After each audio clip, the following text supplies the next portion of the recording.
听台湾看世界，为4月23日尾仔开始，全球的穆斯林来进入到一年一度的斋戒月。接落来一个月，除了少数特殊的状况之外，所有的穆斯林你的仪式拢禁止食食。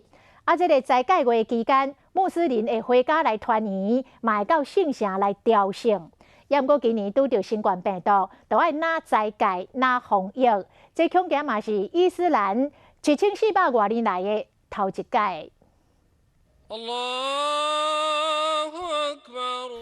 伫禁室内面，只剩天房孤单菜伫遐，有几个穆斯林是天房进行膜拜。甲英年伊斯兰斋戒月，天房边仔拢是人，这个画面比较起来，差有够侪，互人会感慨。世界各地已经前后进入防疫封锁阶段，甚至是全面的封城。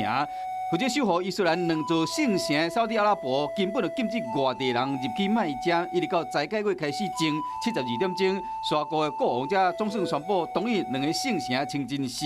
举行小规模的礼拜活动，同时开放固定时间，和受灾民众上街路买菜。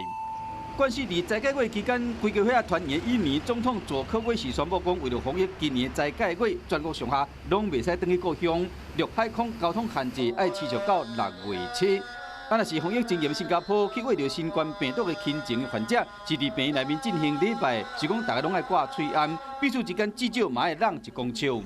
不过南亚各国的规定，有的是真松，有的是真严。巴基斯坦有部分的清真寺，若开放做礼拜，甚至个全体信徒拢总无挂嘴安的情形，会互人烦恼集体感染。新冠病毒对人类影响真正是有够大。